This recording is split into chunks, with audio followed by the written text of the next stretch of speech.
எல்லாருக்கும் வணக்கம். நம்ம பல நேரங்கள்ல சில விஷயங்கள்ல எந்த கேள்வியும் கேட்காம அப்படியே கண்மூடித்தனமா நம்பிடுறோம் இல்லையா? அப்படிப்பட்ட ஒரு குருட்டு நம்பிக்கையால ஒரு மாபெரும் சாம்ராஜ்யத்துக்கே எப்படி ஒரு பெரிய ஆபத்து வந்தது அப்படிங்கறத பத்தின ஒரு செம்ம சுவாரஸ்யமான கதையை தான் இந்த அலசல்ல நம்ம பார்க்க போறோம். ஆபத்து, ஏமாற்று வேலை, அப்புறம் எந்த இடத்துலயும் பகுத்தறிந்து சிந்திக்கிறது எவ்வளவு முக்கியம் அப்படிங்கறத இது நமக்கு ரொம்ப தெளிவா காட்டும். சரி, நாம உள்ளே நுழைவதற்கு முன்னாடி ஒரு நிமிஷம் இதை பத்தி யோசிச்சு பாருங்க. உங்களுக்கு ரொம்ப பழக்கமான அல்லது நீங்க ரொம்பவே மதிக்கிற ஒருத்தர் உங்ககிட்ட வந்து உங்களுக்கு ஒரு பெரிய ஆபத்து வரப்போகுது, அதை தவிர்க்க நீங்க ரகசியமா ஒரு இடத்துக்கு தனியா வரணும் அப்படின்னு சொன்னா நீங்க என்ன பண்ணுவீங்க? போவீங்களா? இன்னைக்கு நாம கேள்விப்படுற நிறைய மோசடிகளுக்கு இதுதான் அடிப்படை. இதே வலையில தான் நம்ம கதையோட நாயகனும் சிக்கிக்கிறார். இப்போ கதையோட முதல் பகுதிக்குள்ள போகலாம். ஆபத்தை எச்சரிக்கும் சன்னியாசி. விஜயநகர பேரரசர் கிருஷ்ணதேவராயரோட ராஜசபையில ஒரு நாள் எல்லாமே வழக்கம் போல சாதாரணமாக போயிட்டு இருக்கு. அப்போ நீண்ட ஜடாமுடியுடன் வாட்டசாட்டமான ஒரு சன்னியாசி திடீர்னு அரசவைக்குள்ள நுழைகிறார். நேரா அரசரை பார்த்து, விஜயநகருக்கு பெரிய ஆபத்தொன்று காத்திருக்கிறது, இமயத்திலிருந்து வருகிறேன் அப்படின்னு சொல்லி ஒரு பெரிய பீதியை ஏற்படுத்துறார். இப்படி ஒரு தோற்றத்துல வந்து நின்றுகிட்டு ஒருத்தர் சொன்னா எப்பேற்பட்ட அரசனா இருந்தாலும் ஒரு நிமிஷம் லேசான பயம் வந்துடும் இல்லையா? தான் நாட்டுக்கு வரப்போற ஆபத்தை நினைச்சு அரசர் உடனடியாக பதற்றம் அடைகிறார். அந்த மர்ம சன்னியாசியை கூட்டிக்கிட்டு ஒரு தனி அறைக்கு போய் ஆலோசனை நடத்துறார். இதுதான் அந்த சன்னியாசி எதிர்பார்த்த முதல் வெற்றி. எந்த ஒரு மோசடியிலையும் முதல் படி என்ன தெரியுமா?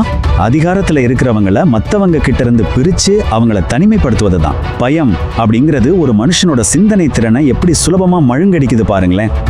அடுத்து இரண்டாவது பகுதி, காட்டில் ரகசிய பூஜை. அரசரை தனிமைப்படுத்தியாச்சு. அடுத்து ராஜ்யத்தை அச்சுறுத்துற கெட்ட கிரகங்களை விரட்ட ஒரு தீர்வை அந்த சன்னியாசி முன்வைக்கிறார். இந்த சதித்திட்டம் எவ்வளவு உஷாரா பிளான் பண்ணப்பட்டிருக்குன்னு கவனிங்க. அரசரோட பாதுகாப்புகள் ஒவ்வொன்றா ரொம்ப தந்திரமா அகற்றப்படுது.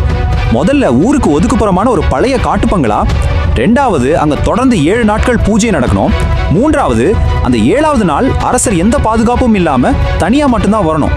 ஒரு ராஜா அவரோட கோட்டையை விட்டு எப்படி வெளியே கொண்டு வரதுன்னு ரொம்ப பக்காவா ஸ்கெட்ச் போட்டிருக்காங்க பாருங்க. அந்த 7வது நாளும் வந்துடுச்சு. அரசர் அந்த சன்னியாசியை முழுமையா நம்பிடுறாரு. எந்த விதமான காவலாளிகளும் இல்லாம இருண்ட காட்டுக்குள்ள குதிரையில தனியா கிளம்புறாரு. கொஞ்சம் கூட யோசிக்கல. தன்னை நம்பி தனியா வர்ற அரசருக்காக அந்த இருண்ட பங்களாவில் சன்னியாசி என்ன திட்டம் தீட்டி வச்சிருப்பார்? கதையோட விறுவிறுப்பு இப்போ உச்சக்கட்டத்தை அடையுது.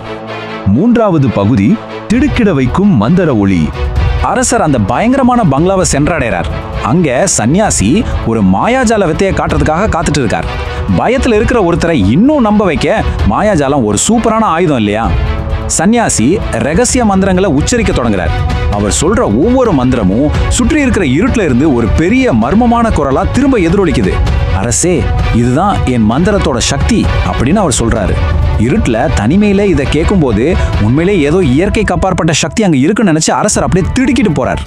4வது பகுதி, முண்டாசு மனிதனின் அதிரடி நுழைவு.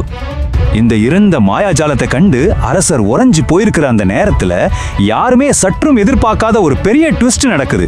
அது வரைக்கும் அமைதியா இருந்த அந்த பூஜை அறைக்குள்ள திடீர்னு முண்டாசு கட்டின உயரமான ஒரு மர்ம மனிதன் உள்ளே வர்றான். சற்றும் பதற்றம் இல்லாம சர்வசாதாரணமா அரசருக்கு பக்கத்துல வந்து உட்கார்றான். சுத்தி கேட்கிற அந்த மந்திர எதிரொலியை கண்டு அவன் கொஞ்சம் கூட பயப்படவே இல்லை.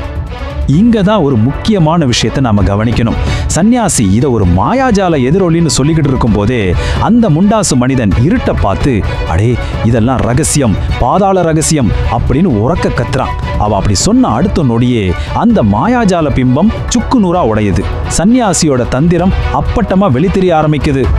அவன் அப்படி கத்தின உடனே அந்த மந்திர எதிரொலி சட்டுன்னு நின்னுடுச்சு. வெளியில இருந்து சிலர் பயத்துல அடிச்சு புடிச்சு ஓடுற காலடி சத்தம் கேக்குது. அரசருக்கு என்ன நடக்குதுன்னே புரியல. பெரும் அதிர்ச்சியில இருக்கார். சன்னியாசிக்கோ தன் திட்டம் பாழாயிடுச்சேன்னு பயத்துல வேர்த்து விறுவிறுத்து போகுது.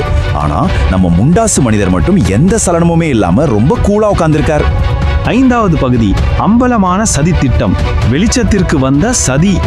அந்த மாயை இப்போ முழுசா கலைஞ்சிடுச்சு. அங்கே மறைந்திருந்த இருண்ட உண்மையான சதி திட்டம் என்னன்னு இப்ப வெளிச்சத்துக்கு வந்துடுச்சு. அது வெறும் ஏமாற்று வேலை இல்லைங்க, மிகப்பெரிய ஒரு கொலை சதி. வெளியே ஓடினவங்களை விஜயநகர படை வீரர்கள் துரத்தி பிடிச்சிட்டு வர்றாங்க. அந்த மாயாஜாலம் வேற ஒண்ணும் இல்ல, இருட்டுல மறைந்திருந்த எதிரி நாட்டு ஒற்றர்கள் தான் அந்த போலி எதிரொலியை உருவாக்குறதுக்காக மந்திரங்களை திரும்ப திரும்ப சொல்லியிருக்காங்க. இதை பார்த்த உடனே அந்த முக்கிய சன்னியாசி தப்பியோட முயற்சி பண்றார். ஆனா அவரும் உடனே பிடிபடுறார். ஒரு ஸ்கேம் எப்படி பக்காவா பிளான் பண்ணப்படுதுன்னு பாருங்களேன். அந்த முண்டாசு மனிதன் தன் வேஷத்தை கலைக்கிறார். அவர் வேற யாரும் இல்ல, அரசரோட நம்பிக்கைக்குரிய அறிவாளி அமைச்சரான தெனாலிராமன் தான். அவர் இந்த ஒட்டுமொத்த சதித்திட்டத்தையுமே உடைக்கிறார். அந்த பங்களாவுக்கு கீழே ஒரு சுரங்கத்துல வெடிபொருட்கள் வச்சிருக்காங்க.